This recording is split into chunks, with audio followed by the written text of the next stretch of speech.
ఒక అడవిలోని జంతువులన్నీ కలిసి సమావేశమయ్యాయండి. సమావేశమై ఈ విధంగా మాట్లాడుకుంటున్నాయి. ఈ ప్రపంచంలో మనకు కూడా ఒక మంచి గుర్తింపు రావాలి, ఈ ప్రపంచంలో మనం కూడా గొప్ప స్థాయికి ఎదగాలి, మన పేరు కూడా హీరోల్లాగా హీరోయిన్లాగా మారిమోగిపోవాలని చెప్పేసి జంతువులన్నీ అనుకొని ఒక ఆలోచనకు వస్తాయి. ఏంటంటే మనం ఒక కొత్త స్కూల్ని ఏర్పాటు చేద్దాం, ఆ కొత్త స్కూల్లో మనం ఒక పాఠ్యాంశాలను రూపొందిద్దాం, మనం బాగా ఆ స్కూల్లోని పాఠ్యాంశాలను నేర్చుకుని గొప్పవాళ్ళు అవుదామని చెప్తాయి. అన్నీ నిర్ణయించుకుని ఒక మాటకు వచ్చి, సరే అయితే ఆ స్కూల్లో పాఠ్యాంశాలు ఏంటంటే ముఖ్యంగా 4. ఏంటంటే ఎగరడం, ఎక్కడం, ఈత కొట్టడం, పాకడం.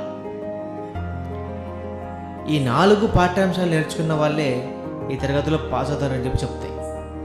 అంటే ఎగరాలి, ఎక్కాలి, పాకాలి, ఈత కొట్టాలి. సో వీటన్నిటిని నేర్చుకోవాలని చెప్పేసి పాఠ్యాంశాన్ని పెట్టి అడ్మిషన్స్ కూడా స్టార్ట్ చేస్తాయండి. అడ్మిషన్ స్టార్ట్ చేయడం ద్వారా ఏమవుతుందంటే ముందుగా బాత్ వస్తుంది. అడ్మిషన్కి బాత్ వచ్చినప్పుడు ఆ బాతు ఈత కొట్టడంలో చాలా ఫేమస్, దానికి ఈత చాలా బాగా వచ్చు, నీళ్ళలో ఉంటుంది కాబట్టి గురువు కన్నా బాగా ఈత కొట్టగలరు. కానీ ఆ బాతుకి ఏం చెప్పారంటే నువ్వు ఎగరాలి, ఎగరడం నేర్చుకోవాలని చెప్పారు.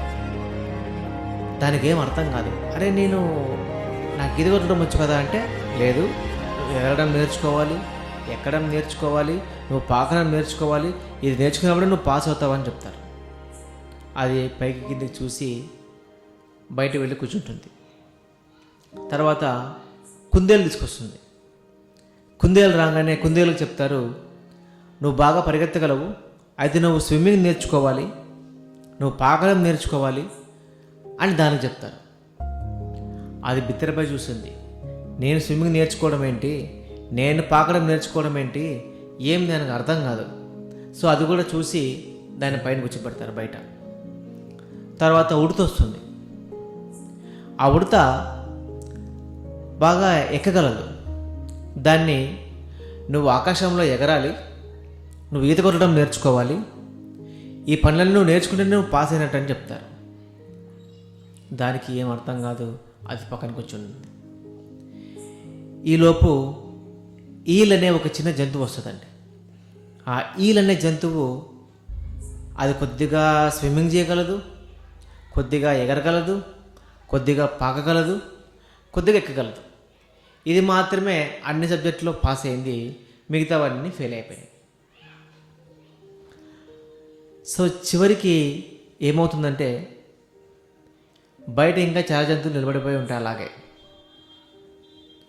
సో ఈ కథ యొక్క నీతి ఏంటంటే ఈ మధ్య నవనాగన జీవన చరిత్రలో, ఈ నవీన నాగరికతలో దేవుడు ఒక్కొక్కరికి ఒక టాలెంట్ ఇచ్చిట్టాడండి స్వతహాగా. కానీ మన దగ్గర లేని దాన్ని నేర్చుకోవాలి, మనకు రాని దాన్ని నేర్చుకోవాలి అన్న ఉద్దేశంతో మనకున్నది మర్చిపోతున్నాం. బాతు బాగా స్విమ్మింగ్ చేయగలదు, ఎగరమంటే ఎలా? కుందేలు బాగా పరిగెత్తగలదు, దాన్ని పాకమంటే, దాన్ని ఈదమంటే ఎలా?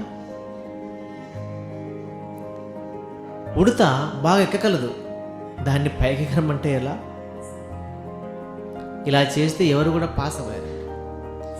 ఈరోజు మన విద్యా విధానం, ఈరోజు మనం అవలంబిస్తున్న విధానాలు ఇలాగే ఉన్నాయి. వాడిలో ఉన్న టాలెంట్ని వాళ్ళు గుర్తించకుండా, వాడిలో ఉన్నటువంటి గొప్ప లక్ష్యాన్ని గుర్తించకుండా, వాడు ఇదే నేర్చుకోవాలి, వాడు ఇదే చేయాలి, లెక్కలు రానోడేమో లెక్కలు నేర్చుకోవాలి, బైపీసీలో వాడి లెక్కలు ఇష్టం ఉన్నోడు బైపీసీలో జాయిన్ అవుతాడు. ఇలా రకరకాలుగా ఉంటుందండి, రకరకాలుగా ఉంటుంది. ఒకరికి సంగీతం అంటే ఇష్టం, వాడిని ఇంజనీర్ కమ్మని చెప్తారు. ఒకరికి ఇంజనీరింగ్ అంటే ఇష్టం, వారి సంగీతం కమ్మని చెప్తారు. ఒకరికి పాటలు పాడడం ఇష్టం, వాడిని డ్యాన్స్ చేయమని చెప్తారు. సో మనిషి ఎప్పుడు కూడా ఈ ప్రపంచంలో పోటీ పడాలి, అందరికీ అన్నీ రావాలి, అందరూ అన్నీ నేర్చుకోవాలన్న ఉద్దేశంతో తనకున్న దాన్ని మర్చిపోతాడు. సో ఆ జంతువులు కొత్త ప్రపంచాన్ని నిర్మించాలన్న ఉద్దేశంతో ఉన్న ప్రపంచాన్ని మర్చిపోతున్నాయి. సో ముందుగా టాలెంట్ గుర్తిద్దాం, మనలో ఏముందో గుర్తిద్దాం, దాన్ని బాగా డెవలప్ చేసుకుందాం, జీవితంలో గొప్పగా